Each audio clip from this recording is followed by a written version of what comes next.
Why do intelligent people often make poor financial decisions? We are taught that money is a math problem, a series of formulas and charts. But in the real world, it's a behavior problem. How you behave is more important than what you know. Welcome to Wealth Entertainment 21. Today we explore Morgan Housel's timeless masterpiece, The Psychology of Money. This isn't just a book about investing, it's a journey into the hidden psychology of wealth. Consider the story of Ronald Read. He was a janitor and a gas station attendant. He lived a quiet, modest life in Vermont. When he died at age 92, the world was shocked to find he had a net worth of $8 million. Ronald didn't win the lottery. He didn't have a high-paying job. He simply saved what he could and invested in blue-chip stocks, then waited for decades. He mastered the behavior of patience and compounding. Contrast him with Richard Fosconi, a Harvard-educated Merrill Lynch executive. He was highly successful and wealthy, but he took massive risks and borrowed heavily to build a mansion he couldn't afford. When the 2008 financial crisis hit, Fosconi went bankrupt. The janitor, with no formal education, succeeded where the genius executive failed. Because money is about behavior, not math.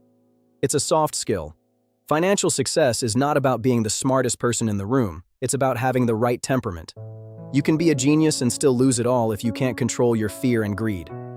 Discipline is the ultimate edge. Your personal experiences with money make up a tiny fraction of what's happened in the world, but they drive most of how you think the world works. A person who grew up in the Great Depression sees risk differently than one who grew up in the 90s boom. A person who grew up in the Great Depression sees risk differently than one who grew up in the 90s boom. We all operate based on our own unique history and reality. Understanding this is the first step to wisdom. Luck and risk are siblings. They are the reality that every outcome in life is guided by forces other than individual effort. We often ignore the role of luck in success and risk in failure, yet they are always present.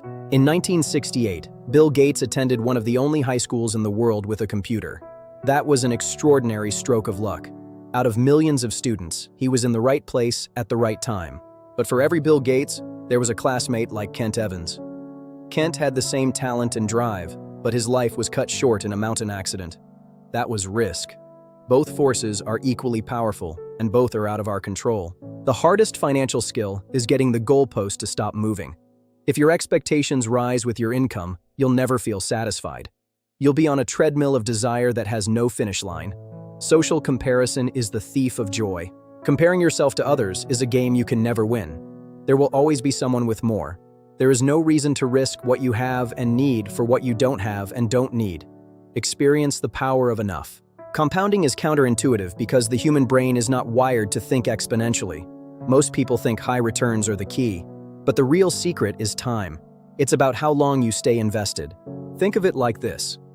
If you double a penny every day for 30 days, you end up with over $10 million. But on day 20, you only have about 5,000. The magic happens at the very end. Longevity is the key. Warren Buffett is a phenomenal investor, but his real secret is that he's been a phenomenal investor for 80 years. If he had retired at 60, his net worth would be a fraction of what it is today.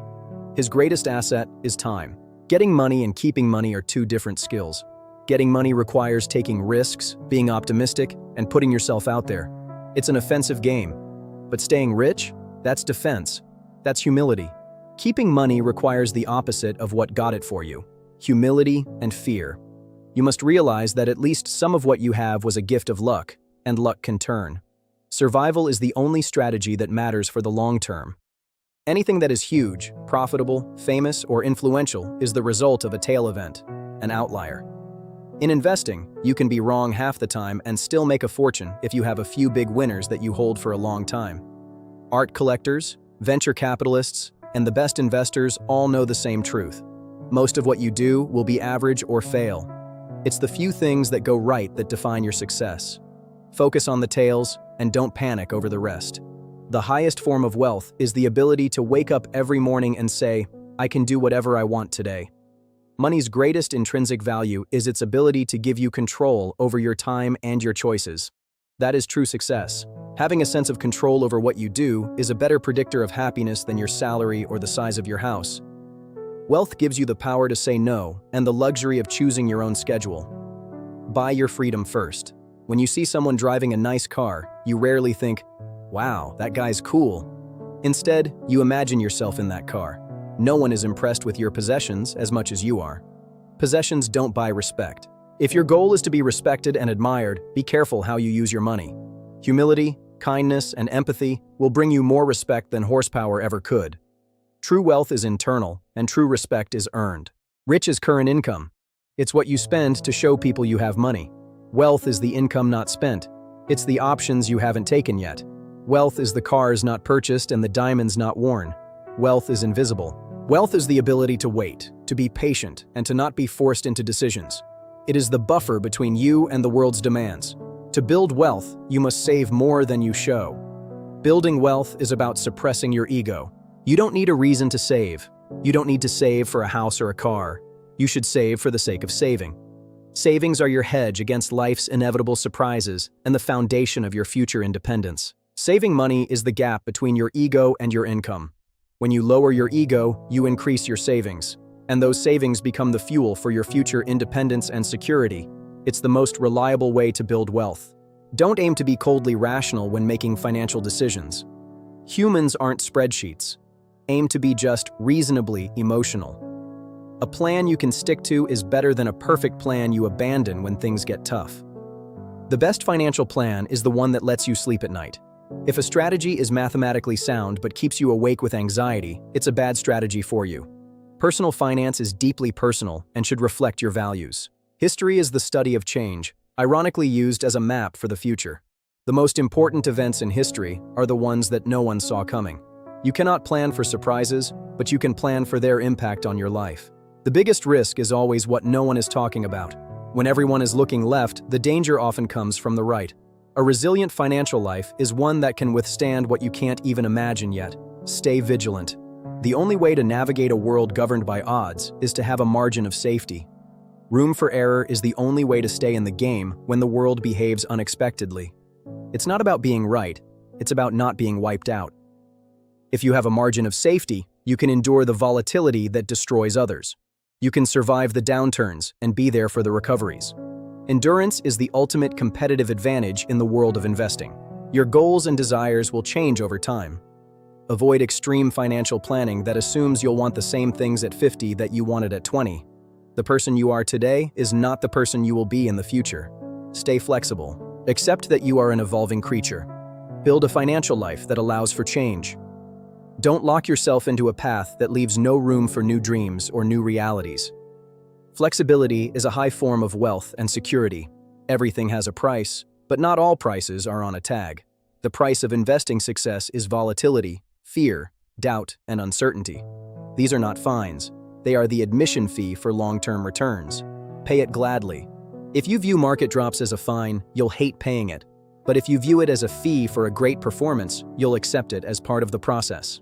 You have to be willing to pay the price of admission to see the show. We often take financial advice from people playing a different game than we are. Day traders have different goals than long-term investors.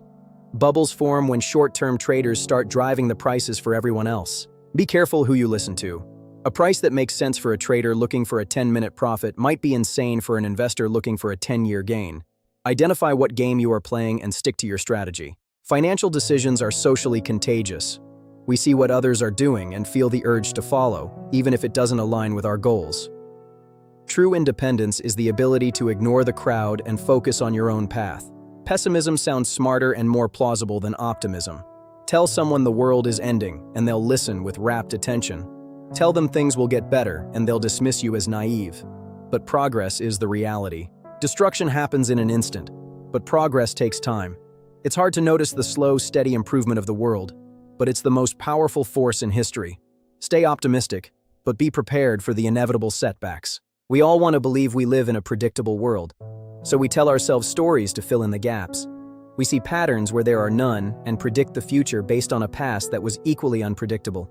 Belief is a powerful bias. Be careful of the stories you tell yourself about why the market is doing what it's doing. Most of what happens is noise, and trying to find a narrative in it can lead to dangerous decisions. Stick to your own plan and your own logic.